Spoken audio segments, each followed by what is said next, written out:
This is Channel 2 News at noon.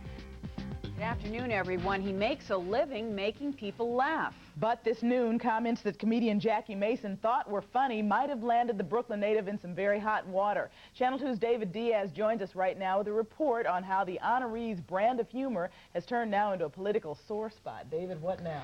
Okay, Carol. Well, you know, a large part of Jackie Mason's shtick is telling ethnic and racial jokes. And on Sunday, at the invitation of the police department's Jewish fraternal organization, the Shomrim Society, Mason made comments that at least some in the audience later said had been offensive to blacks. Mason denied he'd said anything derogatory about or offensive to blacks. I was kibitzing like I always do about Italians, Jews, Puerto Ricans. That's my act, making fun of all denominations. And to me, one denomination is no more holy than another, or better or worse than another. So I was kibitzing with the black people, and I said what I always say, the word schwarze, which suddenly became an unholy word. 4 years ago, Mason was asked to withdraw from the Rudy Giuliani campaign when he used the same term, schwarze, which literally means black in German and Yiddish, in a reference to David Dinkins. Of his remarks at the Shomrim Society, Sandra Marsh, a deputy police commissioner for equal opportunity, told the Daily News, "I did not find his comments amusing." And the department's Jewish chaplain, Rabbi Alvin Cass, said, "I was very offended and embarrassed. Heavy emotional baggage goes with that term. Very often it is used in a condescending tone." The president of the Shomrim Society said, "Everybody took it in good humor. Maybe after what happened with Whoopi Goldberg, it wasn't good timing." Mason, who cites his long-standing support for civil rights causes and is a contributor to Nelson Mandela's African National Congress, says he's being victimized by a climate of racial and ethnic oversensitivity. Because we live in a time where everybody is so miserable about the racial tensions that happened before that they have to make sure they put a stop to it. And each one's trying to top each other to prove he's a better civil rights crusader than the next one. And I could prove my innocence by claiming you're guilty. Well, Mason said he's not apologizing for what he said, and that in retrospect, he made a mistake 4 years ago, he says, by apologizing then for use of the same term. Now, in March, the comic will open a new show on Broadway. Its title, Politically Incorrect. It's Jackie Mason. Timing of everything on that, I guess. All right, thank you. All right, David, thank you. A Brooklyn synagogue and a Long Island high school have something terrible in common. They've both been targets of hate crimes. Two teenagers pleaded not guilty yesterday in connection with anti-Semitic graffiti found this summer at Comac High School. Robert Ralston and Philip Aguirre turned themselves in back in July. If convicted, they could face up to 7 years in prison. Meantime, in Brooklyn, police say the Young Israel of Redwood Synagogue was defaced with swastikas last night. It is the same synagogue where mayoral candidate Rudolph Giuliani is scheduled to speak this evening.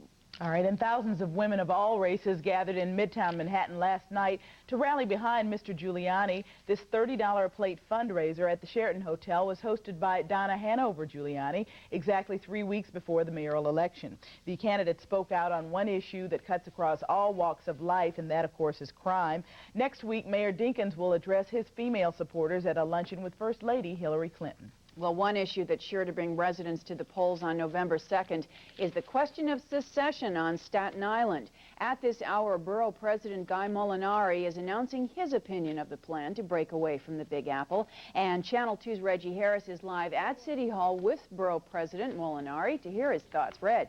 Michelle, imagine it, the 4 boroughs of New York City. A few years ago, it seemed an idle threat, almost laughable, that Staten Island would or could politically leave New York City. Well, right now, Staten Island's Borough President Guy Molinari is standing here and throwing his voice behind the growing desire for Staten Island to succeed. Let's listen live briefly. Economic abyss. Since the late 60s, some 50 Fortune 500 companies have left our city. And in the past 3 years, 10% of the city's private sector jobs have vanished. Thousands of businesses have been lost in our city. He is making his case for the industrial development of Staten Island using Ross Perot-type charts here. Now, Staten Islanders feel they have been dumped on for years by the city, figuratively and literally. They take all city garbage in the Fresh Kills landfill, and tax analyses say borough residents pay more than they get back in city services. 10 days ago, the Staten Island Advance endorsed secession. Yesterday, a state commission concluded it could be done without significant tax increases for Staten Island residents, and Molinari has done his own studies.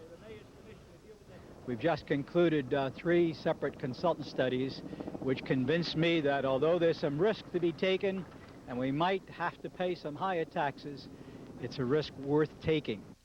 Now, there is one huge hurdle. Secession requires the approval of Governor Cuomo and the legislature. Since politicians supposedly do what the people's will is, they'll be looking to see how Staten Islanders vote on November 2nd on a referendum. If there's an overwhelming vote, that certainly will have some weight in Albany. I'm Reggie Harris down at City Hall now, back to the studio. Reg, just a question. Is this a non-binding, binding referendum? How does that work? Well, it's non-binding.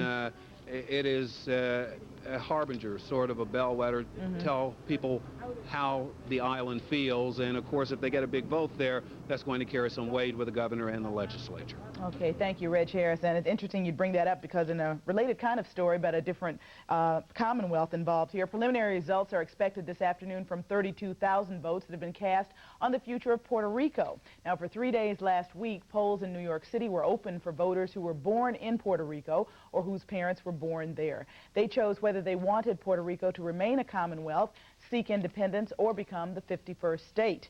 This non-binding vote, we just spoke about Staten Island, but this non-binding vote will send Puerto Rico a message before an official vote happens there next month.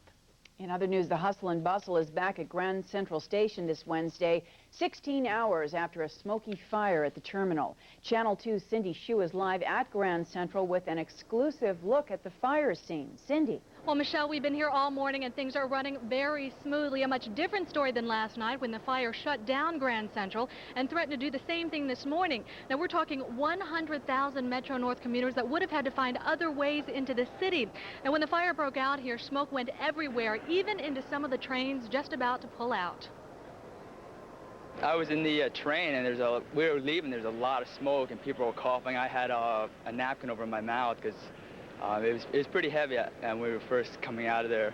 Peter Kim and about 1,000 other commuters had to be evacuated last night at around 8 o'clock. Kim had to have his brother drive in from Connecticut to pick him up, while others decided to stay in the city for the night. My husband was catching the 807 and he was unable to get home, so we stayed over in the city. A small fire broke out in the terminal when a wooden shed holding 40,000 pounds of asbestos debris went up in flames. Grand Central has been undergoing asbestos abatement for months, and authorities say it's common for them to store the debris for a short time before removing it. Metro North says the water from the fire hoses actually stopped the asbestos from contaminating the air. That water essentially kept the asbestos contained within the immediate area, which again is part of the practice that's used for asbestos removal. So there was no airborne asbestos flying anywhere? No, we have used about 65 monitors, and they have indicated that there is no danger of airborne asbestos. Still, more than 60 firefighters, EMS personnel, and Metro North workers were treated for possible asbestos contamination, and 2 people suffered minor injuries while putting out the fire. But today, things are back to normal at Grand Central, and Metro North authorities say things could have been a lot worse.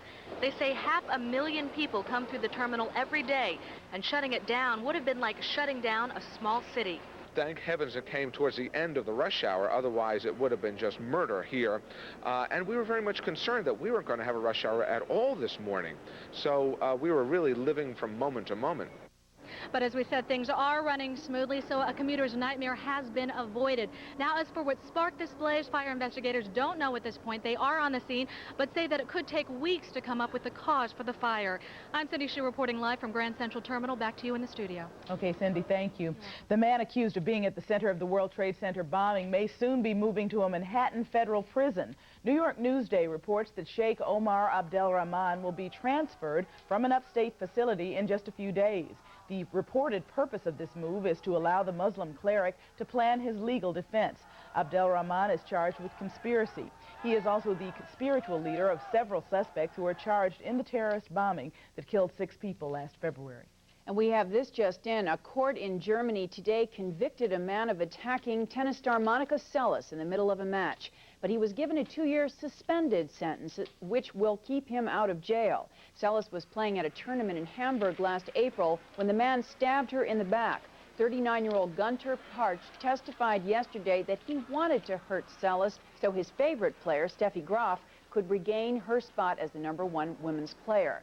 Seles has not played since that attack. Lots more news still to come on this Wednesday afternoon, October 13th. The UN Security Council has Haiti on its agenda today. We'll tell you what the UN may do to put the pressure on Haiti as militants force a U.S. ship to turn back from Haiti's shores. And then later on, the New Jersey reservoir that looks more like a site of an archaeological dig. Everything should be made of ice cream. Frozen happiness. Cakes would be better without the batter. And what's so uncanny about an ice cream cannoli? Make it for me, please, at a place called Carvel. Everything should be made of ice cream. Celebrate with a Carvel ice cream cake featuring Barney.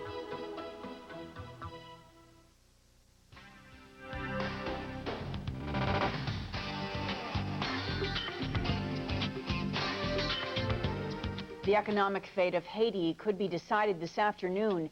The United Nations Security Council will meet to discuss whether sanctions will be reimposed.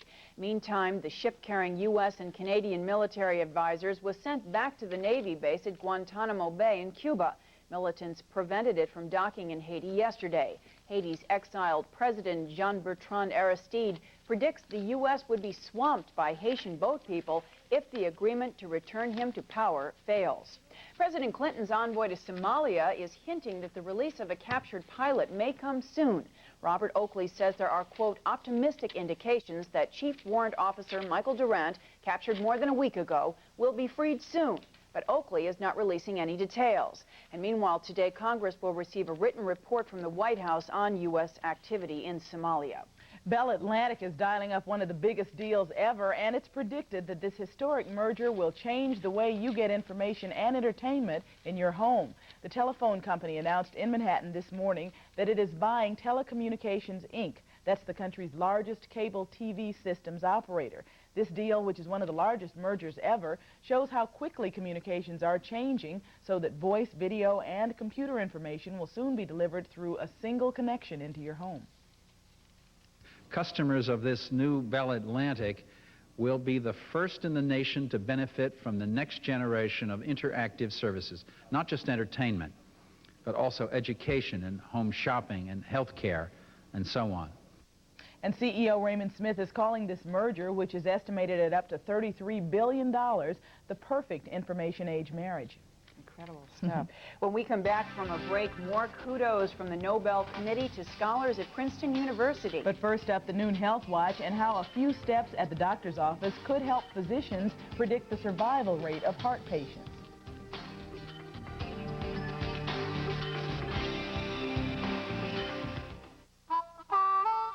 Time and money. Now you can make the most of both with a great new cellular service package from 9X Mobile that's guaranteed.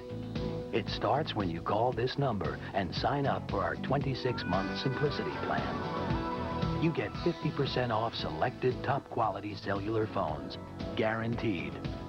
Plus, for your first 2 months, you get 9X Mobile service for less than $1 a day, including 60 minutes of local talk time each month and no activation fee, guaranteed. Best of all, you get complete satisfaction with this special offer from 9X Mobile. Or you can cancel within 60 days without penalty, guaranteed. So act now to get all the details on this money-saving cellular offer, because it all ends October 31st, guaranteed. Don't wait. Call 9X Mobile today. Exclusive. While the Michael Jackson investigation continues, 2 young boys join him on tour. Now, Hard Copy's Diane Dimond tracks down their father. I understand that your sons are with Michael Jackson. Michael's young friends, and she's the super waif of the fashion world, Kate Moss. But before being exposed in magazines, she was overexposed in a naughty film. The Lost Movie on Hard Copy. Tonight at 7 on Channel 2. Channel 2 News Health Watch, sponsored by Pepperidge Farms Natural Whole Grain Bread. Sunshine, pure rainwater, fresh air. Nature turns them into whole grains, perfect in every way. Low in fat, rich in fiber. That's why nutrition comes naturally when they make Pepperidge Farms Natural Whole Grain Bread. Those grains are left whole, nothing's added, nothing's taken away. Really moist, nutritious bread, as simple as leaving nature well enough alone. Our noon health watch now this Wednesday. Physicians are taking new steps in predicting the survival rate of people with heart trouble. Health and Science editor Earl Ubell explains. Testing for heart problems. Doctors have all sorts of ways, but how about this one? 2 chairs in a corridor, one here and one there, and a simple request. Walk back and forth between them as many times as you can in 6 minutes. This low-tech heart test is being published today in the Journal of the American Medical Association. And it turns out to be a good predictor of the risk of death from heart disease. Dr. Paul Kleekfield of New York Hospital is an expert in heart disease. This interesting study gets back to sort of the basics and says, let's look at a different way of assessing how sick people are by the very common sense approach of how much can they do. The study found that heart patients who could not walk 300 meters, that's about 900 feet, in 6 minutes, had a risk of death nearly 4 times greater than those who could walk faster, about 1,500 feet in the same time. And that translates to a walk of about a city block a minute. People with what most of us would consider reasonable levels of effort tolerance, that is the ability to walk about 1 city block a minute, seem to have a better prognosis. But Dr. Kleekfield cautions there are lots of other reasons besides heart disease that could slow people down. A very, very common cause of inability to walk fast is just being out of shape.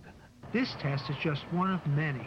Patients with heart problems need thorough and complete workups to ensure proper treatment. I think what this test allows the doctor to do is to identify a group of people who probably deserve a bit more attention. More attention may mean more tests, more medicines, more therapy, and sometimes surgery. I'm Earl Ubell, Channel 2 News. 2 Princeton University researchers studied the stars so well that they're the winners of the 1993 Nobel Prize in Physics. Russell Hulse and Joseph Taylor Jr. discovered a new type of pulsar, the binary pulsar, which confirms Einstein's theory of relativity. Pulsars are very small stars that rotate quickly. And the Nobel Prize in Chemistry was awarded to 2 men, an American and a Canadian. Carrie Mullis of La Jolla, California, and Michael Smith of Vancouver were both honored for their work on DNA. Well, still ahead this Wednesday, the dry, cool forecast. And then a reunion David Letterman fans have been waiting for. The Late Show host and those stupid pet tricks. Stay with us. Quality time for us is reading wonderful stories together. For the experience of a lifetime, make time to read with your children. A year ago, AT&T Special Country Savings was born. Now to celebrate its first birthday, we're giving you even more savings on international calls. Double the savings on Saturdays in October and November.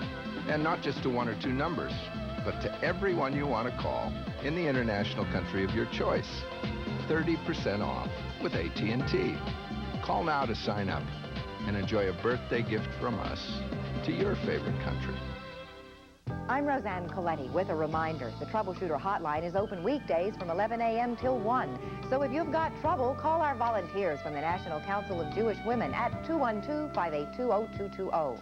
And don't miss my Troubleshooter reports weekdays at 5 on Channel 2 News. A child's dream can be forgotten on a drug-ridden street. A child's hope can be smashed by violence and poverty. But in one of New York's toughest neighborhoods lies an oasis, a place that fosters dreams and empowers families with real solutions to real problems. Northside Center for Child Development, for 47 years, dedicated to the future of Harlem's children. Help us help our children. Call 212-860-1616. Together, we can make a difference. With 2 kids, it was hard to cover all the bills, even with me working. So we'd pay what we had to and then keep the phone off the hook. But when my husband's business went under, we had no other choice. I knew that we needed an experienced bankruptcy lawyer because we just couldn't afford to make any mistakes. So I called Jacoby & Myers. For a free bankruptcy consultation, call 1-800-97-LEGAL. Jacoby & Myers. To get ready for his new role, hear how Jeff Bridges got help from real-life plane crash survivors on the next Entertainment Tonight. Tonight at 7:30. Updating our top stories this noon, comedian Jackie Mason is in hot water once again for what he said. At a weekend breakfast held by the police department's Jewish fraternal organization, he used a Yiddish term when referring to Mayor Dinkins, and some people in the audience said Mason's remarks were offensive to blacks. Also, Borough President Guy Molinari says he is backing a proposal for Staten Island to secede from New York City. On November 2nd, Staten Island voters will have a chance to vote on the future of their hometown in a non-binding referendum. Well, visitors to the White House had a chance to literally have their cake and eat it too this morning. There was a surprise visit for tourists waiting to tour the White House. The president himself, in fact, cake in hand, offered up helpings of this day in history. It is the 201st anniversary of the White House. There's no word yet on whether the president went for his usual jog before or after the cake celebration, assuming he ate a little of that. I was going to say, I bet he liked that cake. Northern New Jersey's biggest reservoir is at its lowest level since the 60s, and now some people are saying the tap must be turned off. About 2 million people depend on the Wanacue Reservoir for their water. Look at these pictures. Heavy demands and a hot, dry summer have reduced the reservoir to about a third of its capacity now. The commission that runs the reservoir is asking New Jersey authorities today to decrease demand on the Wanacue and shift the burden to other reservoirs. After all that rain yesterday, you'd think it would have made a difference, but we're talking about a serious problem. Well, it's a serious problem, yeah, but we did get some good rain yesterday. Yeah. Totals were anywhere from 1 inch to 2 inches around the area. In northern New Jersey, they did get 1.5 inches in Morristown. The heavier rain, however, was to the east, where Fire Island got 2.5 inches of rain. No rain today, though, a much nicer day for all of us. In Central Park, we have a temperature right now of 50 degrees, and we have mostly sunny skies out there, and the temperatures all around the area are in the low 50s. Now, on the satellite, you'll see, it's just today's map, and what we have is cool, dry air moving into the area. We did have a little cold front move through the area this morning, did bring some cloudiness, but as the high pressure moves in, those clouds are going to disappear, giving us a very cool evening. And here's the satellite photo, and you see that although we have mostly clear skies in the area, there are a few clouds that still may come through. So here's the forecast. For today, a good one. We will see a few clouds and then mostly sunny skies, and maybe, if we're lucky, 60 degrees in New York City, but mostly the temperatures will be in the 50s. Tonight, a very clear and cold night with temperatures mostly in the 40s. And our temperatures are going to stay below normal for most of the week. Normal high would be about 66 degrees, and as far as any further rain, maybe not until the end of the weekend. Okay. Thanks, Elaine. Wish I could get the baby to keep his hat on. We'll have to work on that. All right.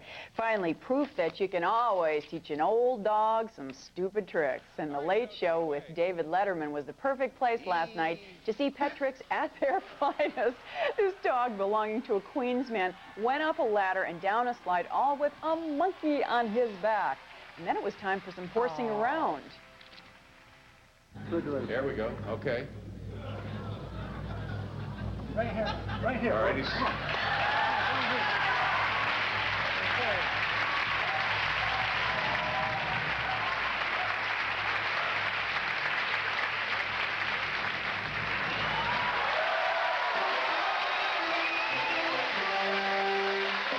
Well, when Letterman came to CBS, NBC officials threatened to sue, claiming they owned the rights to stupid pet tricks.